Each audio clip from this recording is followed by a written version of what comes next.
જામનગરના city C division police station વિસ્તારમાં Balaji park નામની સોસાયટીમાં એક નિવૃત્ત આર્મીમેન રહે છે, જેમનું મૂળ વતન ઉત્તર પ્રદેશ ખાતે છે, કે જેઓ ગત 17/4 પોતાના વતનમાં ગયેલા હતા.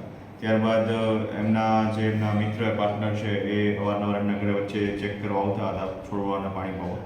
જેમાં લાસ્ટમાં એમણે 29/4 રોજ જ્યારે ઘરે આવે ત્યારે ઘર સહી સલામત એમને જાણવા મળ્યું.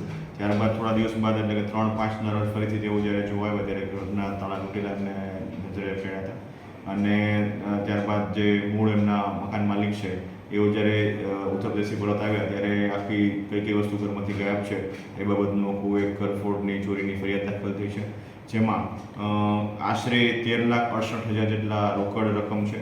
આ સાથે સોનાના દાગીના છે 1,35,000ની કિંમતના, તથા ચાંદીના સિક્કા તથા અન્ય વસ્તુઓ ગણીએ તો 3,01,000ની એ વસ્તુઓ છે. તેમજ આ સિવાય જે નિવૃત્ત આર્મીમાં હતા તેમની લાયસન્સવાળું વેપન એટલે કે .32 કેલિબરની એક પિસ્ટલ હતી અને સાથે 30 જેટલા રાઉન્ડ્સ પણ હતા, એ પણ અત્યારે હાલ ગાયબ છે ઘરમાંથી. તો આ તમામ બાબતની સિટી સી ડિવિઝન પોલીસ સ્ટેશનમાં ઘરફોડ ચોરીની આઈપીસી 454, 457 અને 380 મુજબની ફરિયાદ દાખલ કરવામાં આવી છે અને આગળની તપાસ ચાલુ છે. સાહેબ, સીસીટીવી કેવી કોઈ આજુબાજુમાં? જી, એકદમ નજીકમાં નથી મળી આવ્યા, પણ થોડા દૂરના તેમજ આખા વિસ્તારના જેટલા પણ સીસીટીવી કેમેરા છે તેમજ આપણી પાસે જે નેત્રમ પ્રોજેક્ટ અંતર્ગત આપણે કમાન્ડ કંટ્રોલ સેન્ટરના જે પણ કેમેરા છે એ તમામ કેમેરાઓ અને આસપાસના એક્સિસ્ટરો તેમજ અન્ય વિગતો સાથેની તપાસ ચાલુ છે.